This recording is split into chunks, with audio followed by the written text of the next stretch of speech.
What would Dragon Ball be without a continuous timeline? The answer is an absolute mess, and with the time placement of Dragon Ball Super, many fans have been confused as to where the series actually takes place. So what we're going to be doing is taking a look at the entire Dragon Ball timeline, all the way from its conception up to where we currently are in the manga. Now, one thing that you must keep in mind is that we have absolutely no backstory on Universe 6 or any of the other universes. Everything that you're about to hear in this video is 100% from Universe 7.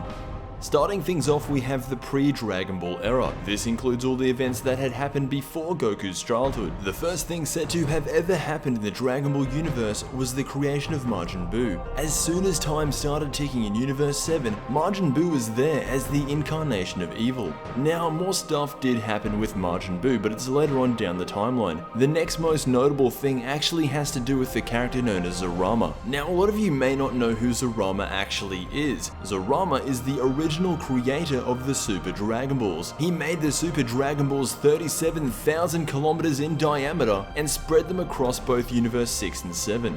The creation of Kid Buu and Zerama creating the Super Dragon Balls were among the first two things to have ever happened in the Dragon Ball Z universe, so it is not important that you know what the term age is. But for the rest of the video I am going to be throwing around the term age a fair bit, so just to clear things up, age is referring to the year. Over 100 million years before age, the earliest Kais were thought to exist. The only Kai remaining from that time period is the Old Kai. Speaking of the Old Kai, around 75 million years before age, he was sealed in the Z-Sword by the God of Destruction Beerus. It is worth mentioning that it is currently unknown in what time period Beerus became God of Destruction. Moving 75 million years down the timeline, we have something that changed the Dragon Ball universe. A wizard named Bibidi successfully controlled Majin Buu. This was the darkest time that Universe 7 had ever seen. It was the eradication of not only planets but 4 out of 5 Supreme Kais. However, one of the Kais, that being East Supreme Kai, manages to kill Bibidi while he had already concealed Majin Buu. Thus, the threat was relinquished for a few million years. Now, moving down to 238 years before age, it is believed that the original Super Saiyan appears and wreaks havoc all across the universe. For a few hundred years after that, there is peace in Universe 7. It is not until age 451 until King Kai meets Beerus for the first time. Beerus gets angry and destroys most of King Kai's planet. Skipping ahead a few years, Kami creates the Earth Dragon Balls. In age 650, the very first World Martial Arts Tournament is held. Around 70 years later, from age 720 to age 730, the Saiyan Tuffle War takes place. 2 years after the Saiyan Tuffle War, the Prince of All Saiyans is born. In age 737, Goku is born, and the events of Dragon Ball take place 12 years later in age 749. Everything that happened in Dragon Ball took place over 8 years. Dragon Ball's story ends in age 757. The Dragon Ball Z story spans over 14 years from age 761 to age 774. Now, this is where it gets a little bit confusing. We don't even have 100% confirmation on where Dragon Ball Super takes place. Just know that when Goku leaves with Oob, it is age 784. Everything that's happening in Dragon Ball Super takes place before that. Now, to quickly touch on Dragon Ball GT, it ends in age 889, when Goku and Vegeta Jr. fight each other in the 64th World Martial Arts Tournament. Now, that is the furthest we have gone in the future in a Dragon Ball animated series. However, in the Dragon Ball MMO Dragon Ball Online, it reveals details that have happened all the way up until age 1000.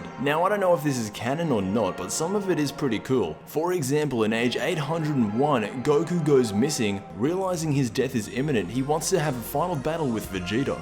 Years later, a supernova explosion is detected. It is assumed to be Goku and Vegeta's final battle. Along with that, it is said by age 1000 that the human race is mixed with the Saiyan race so much over the years that the people of Earth can actually transform into Super Saiyans because they have enough Saiyan blood. Again, that is from Dragon Ball Online, but this has been the Dragon Ball timeline. The more Dragon Ball Super expands, the larger this timeline will be, but as always, I will see you in the next Dragon Ball Z video.